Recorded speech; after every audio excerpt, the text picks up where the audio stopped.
कुछ मत लीजिए, क्योंकि यदि आप ऐसा करते हैं तो अपने हाथों से अपने जीवन में दरिद्रता लिखते हैं।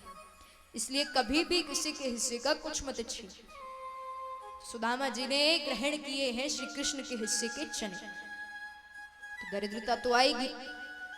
तब जब सुदामा जी का विवाह हो चुका है, बच्चे हो चुके हैं, तब सुदामा जी के जीवन में दरिद्रता आती है।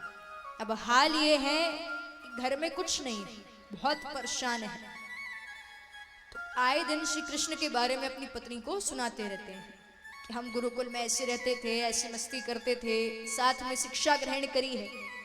तो एक दिन सुदामा जी की पत्नी उनसे कहती है कि देखिए, आप दिन भर कहते रहते हैं श्री कृष्ण करते रहते हैं, एक काम कीजिए, आप जाइए, जाकर के श्री कृष्ण से भेंट कर लीजिए। तो ये सुनकर के सुदामा जी कहते हैं कि अभी मैं श्री कृष्ण से भेंट करने नहीं जा सकता, क्योंकि यदि मैं अभी श्री कृष्ण से भेंट करने गया तो कहीं ना कहीं लगेगा कि मैं स्वार्थवश गया हूं, इसलिए अभी भेंट करने नहीं जाता। कि पत्नी कहती है कि मैंने कब कहा कि आप जाकर के उनसे सहायता मांगे, मदद मांगे। मैं तो केवल इतना कह रही हूं कि आप जाइए, जाकर के उनसे मिल लीजिए।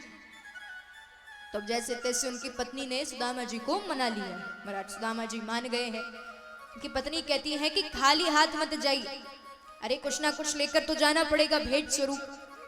तब महाराज उनकी पत्नी पड़ोस में जाती हैं, जाकर के 4 मुट्ठी चावल लाती हैं, एक पोटली में बांधे हैं, और सुदामा जी को देख करके कहती हैं कि जब आप श्री कृष्ण से मिले तब ये 4 मुट्ठी चावल श्री कृष्ण को भेंट स्वरूप देंगे। सुदामा जी कहते हैं ठीक है। अब महाराज वो पोटली रखी है और सुदामा जी चले गए हैं श्री कृष्ण से भेंट करने।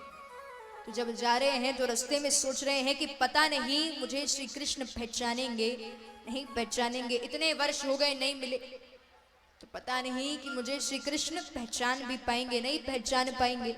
अब जैसे ही भगवान की नगरी पहुंचते हैं तो सुदामा जी का जो चरित्र है वो देख करके हर व्यक्ति यही सोच रहे हैं कि कोई याचक आया, मतलब शरीर पर वस्त्र के नाम पे केवल एक धोती पहनी है और कुछ नहीं है।